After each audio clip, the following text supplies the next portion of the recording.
I can't defend it. We can't defend. It feels like with our starters out, we can't contend. Second home loss that the offense went off, and it feels real bad. I won't pretend. But is this the end? Hell nah. Don't trip, because there's still a lot of season. But you got a reason to be in your feelings, no shiggy. If we get it worked out now, no biggie. Because really, we can still finish 13-3. Sometimes you got to fall down to rise up. Matty Ice is playing like an MVP. Calvin really out there tearing guys up. Jet and Agent 12 posting 100-yard days. Tack 3 sacks, KZ making plays. Win, lose, or draw. I'm a Falcon till I DIE. So all you bandwagon fans, BYE, rise up. I think it's time that you bow down. Cause we about to rise up.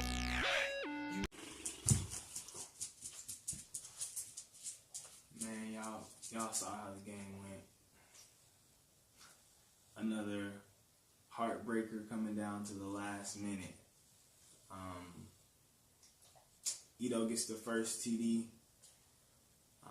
The offense is clearly playing at a high level, but I mean, there's some stuff that we can clean up on offense too. Calvin really had an amazing game. He's still a rookie. He's gonna make rookie mistakes. There was a drive during the first drive. Like Matt threw him the ball, it slipped through his hand, almost was an interception. Thankfully it wasn't, but then the next play he ended up getting sacked. They go for it on fourth down, he gets sacked. After that though, we start to bounce back. Logan Paulson gets a TD. Calvin Ridley gets another TD, giving him 3 TDs in the last 3 games. As y'all know by now, he went for Rookie of the Month of September. And I always watch the Falcons not training camp, but you know, like workouts during the week, all the little media day things, and Julio's challenge to him is to win it next month too. When you got a guy like Julio, it really opens it up for Calvin Ridley, for Sanu, for Logan Paulson, for all these guys. It is interesting though, he's at 6 TDs on the year. Julio's at 0. And Julio's first to say he's not a stat guy. But what do you guys think? Like, is it a big deal that Julio doesn't have any touchdowns yet? Personally, I don't think it is.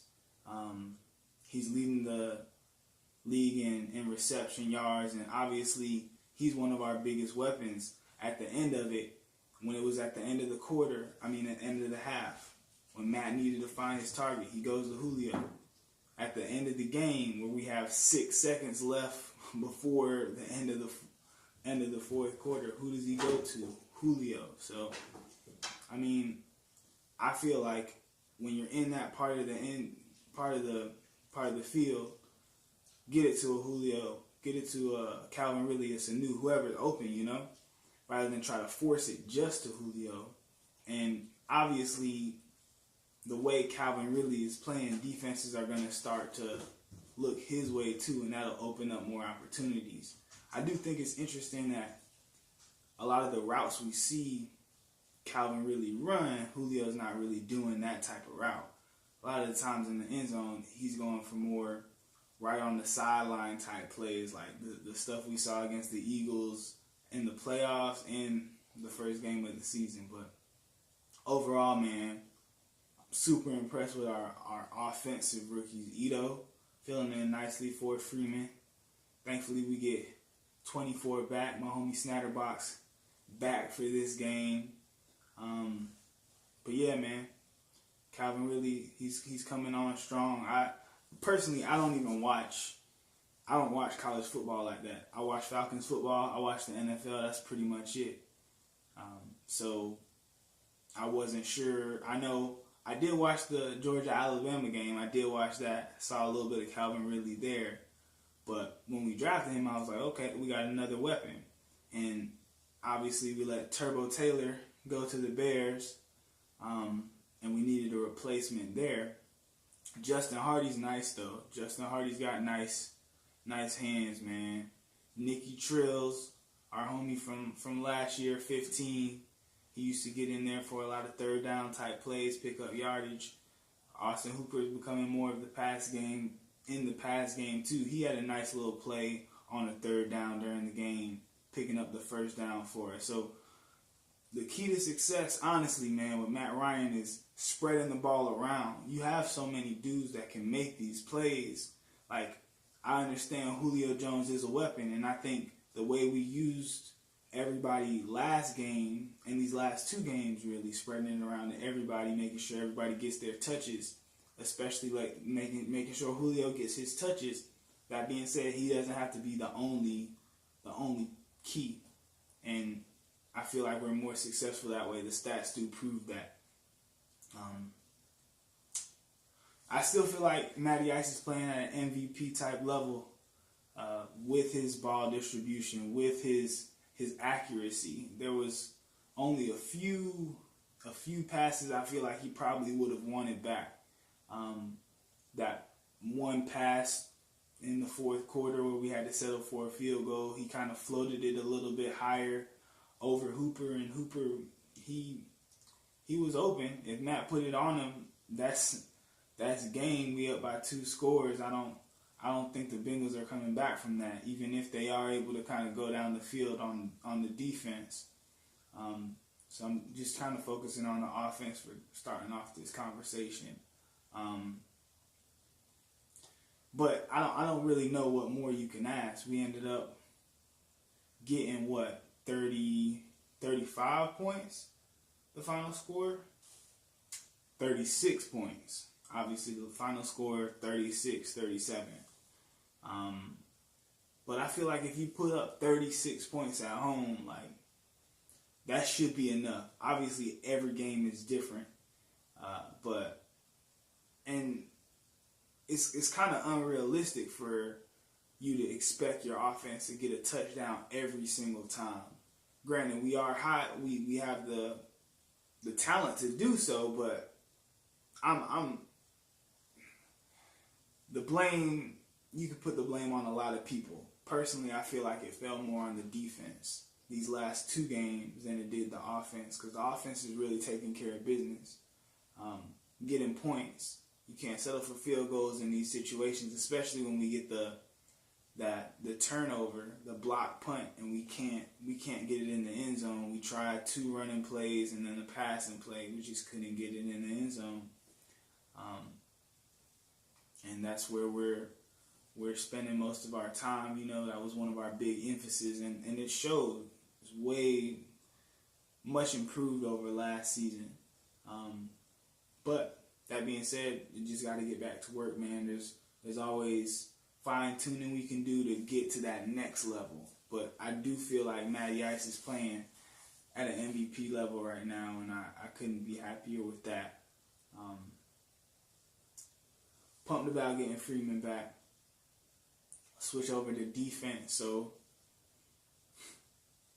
I don't know. It was rough for both sides, both teams on defense, but we clearly see what ended up happening, and that's kind of what's going to happen when you're in a situation where people are playing. Some of these guys are getting their first starts, playing positions they're not used to playing techniques they're not used to playing. Second half was a lot better than the first half, being that we were in man coverage. We were able to kind of change up the look for Andy Dalton, made him hold the ball a little bit longer. You see the majority of the sacks came in the second half. My boy Tack showed out, man. He's talking reckless though.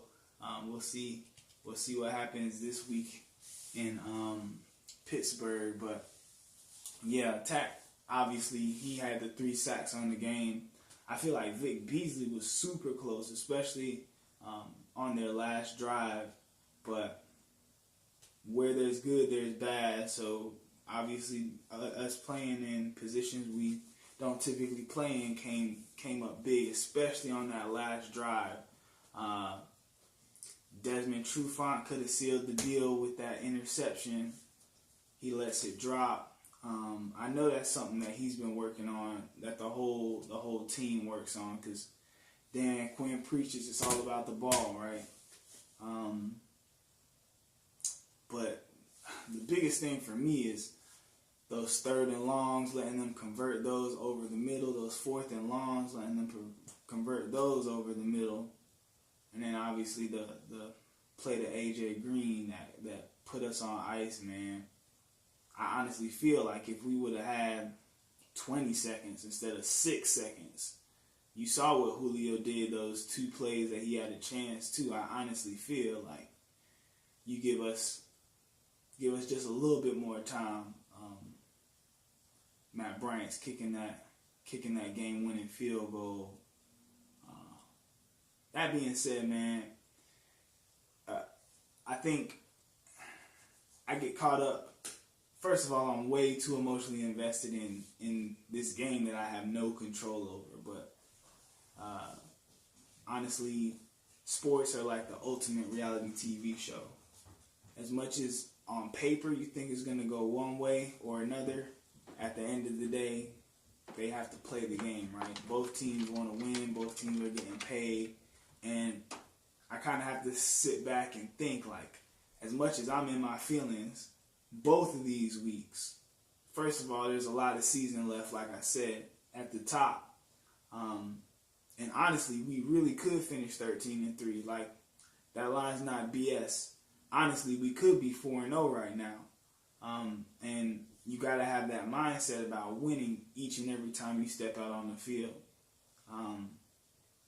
So that's one thing. Like I said, I do get this talking out the games. This is really therapeutic in a way because we don't have any impact. All we can do is sit there. If you're actually in the stadium, you can get loud for these guys, but it's rough out there, man. It's all we can do is hope. That's all. Honestly, all we can do is hope. And if you're in the stadium, be loud for them. I'm yelling at the TV; they can't hear me, man.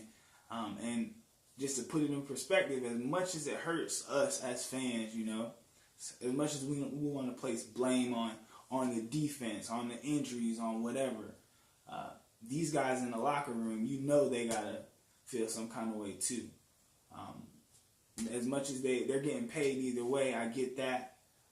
But they put their bodies on the line for this. So if this isn't something that they really felt passionate about, you have a lot more guys retiring early. You'd have a lot more guys not entering the league in the first place. And at the end of the day, they want to win for the city way more than we want to win for the city. And we're so close, man. Like, we're really close. So kind of switching gears.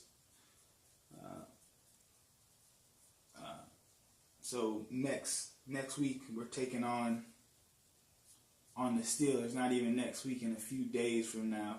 It's actually my birthday, and you know what the best birthday present will be? That dub. But Steelers are not looking like world beaters, man. Partially because they're missing their star running back Le'Veon Bell. They're hobbled, man. They're 1-2-1. They got a tie against the Browns, but that's the thing. They're coming off a loss. Typically, I say the home team typically has the edge, but their defense isn't lights out either. They have injuries on defense as well, and honestly, I feel like this is a winnable game. That being said, these last two were definitely winnable games too. And the edge typically goes to the home team. But I think having Devontae Freeman back might give us that spark we need. I honestly feel like when Tico Raw and Devontae are in there at the same time, Tevin Coleman kind of elevates his level of play because he's battling with somebody that he's trying to compete with for those number one snaps, you know. Devontae is our starter, but it's like a 1A, 1B situation because Tevin Coleman can ball, and everybody knows that. And I know back game one when they were both healthy, you saw a lot of packages having both of them on the field to kind of get the matchups they like. So I expect to see a lot of that. I'm kind of expecting it to be a shootout, being that the defenses are what they are. But I'm encouraged by KZ. I'm encouraged by Tack. I'm encouraged by Vic. And if both of those boys come in tandem in terms of the D line, Grady Jarrett, hope you have a speedy recovery, man. Because first of all, we need you, but you are like the heart and soul of that D line, bro. Like that pressure you bring from in the middle. He's been one of the best. Y'all saw what he did to Tom Brady in the Super Bowl. One of our unsung heroes. If we win that game, if we pull it out like we should have done, Grady Jarrett's being talked about in a whole nother light. But Big Ben, Tack talking reckless, man. Giving Big Ben his props, but saying he hasn't seen me yet, me being Tack. And I know he's got to be feeling himself coming off 3 sacks.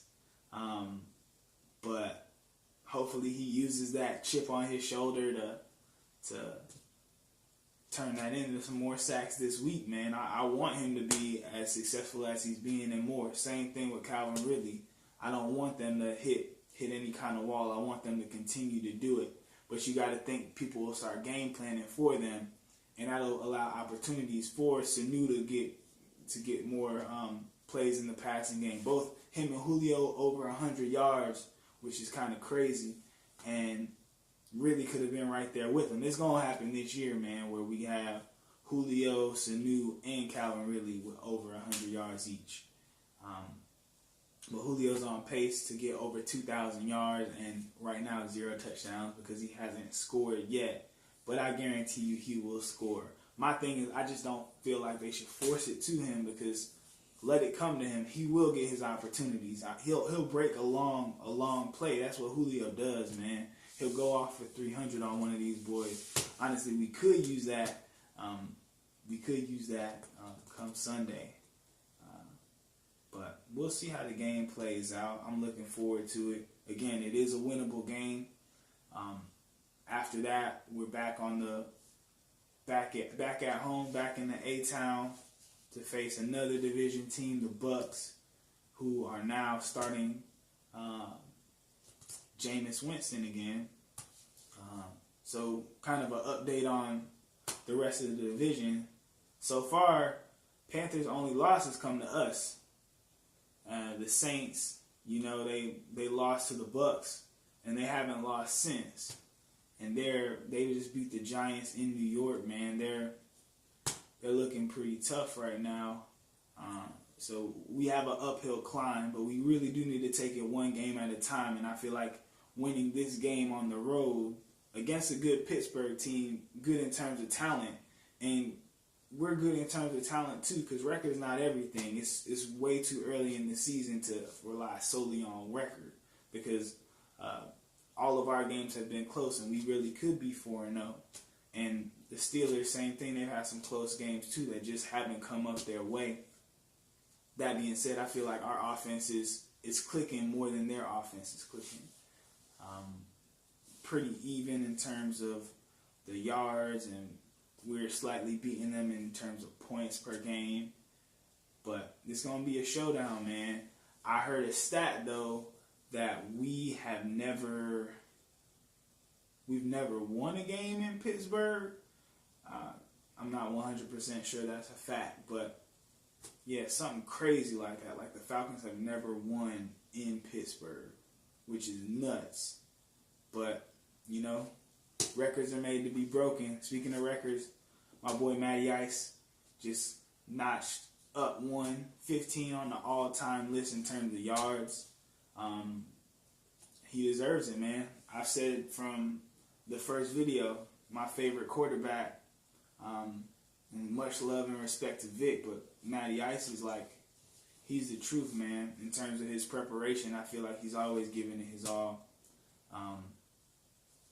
But who do y'all think our biggest competition in the NFC South is right now? What do you feel like our keys to success on Sunday will have to be? It's going to have to be getting the run game going, but get those play action passes, getting Julio, getting Ridley involved, spreading the ball around. That's in my opinion. But having the defense step up, these young guys getting snaps or people playing time in other positions, hopefully hopefully we see that come to light on Sunday. Because they're, as much as players like to act like, man, I don't listen to the media, I don't be on social like that, I don't watch TV like that. They all do it, man. That's the age we live in. There's no way they're just numb to it. Even if they're not the ones that do it themselves, they're hearing it from their family. They're hearing it from their friends. So they hear it, man. They hear all the talk about Falcons are done. Falcons can't be trusted. And what more motivation do you need to prove people wrong? Honestly, I felt like last game against the Bengals was a kind of must-win type game. And the Bengals ain't no slouch, man. They're 3-1. They only have one loss on the season. But I feel like at home, we have to hold it down. This year, we're 1-2 at home. And we're 0-1 on the road. So we need to get 1-1 on the road this week, 2-3 on the season this week, and come back home and tie it up against the Bucs. It's pretty much all I got for this week, man. Like I said, watching the game on my birthday. All I want is that dub. Appreciate y'all tuning in. Let me know what I missed. Let me know what you think. If you agree, disagree. Rise up, regime. Let's get it. Rise up, rise up, rise up, rise up. If you ready, rise up, hey, rise up, hey, rise up, hey, rise up. 'Cause we ready, rise.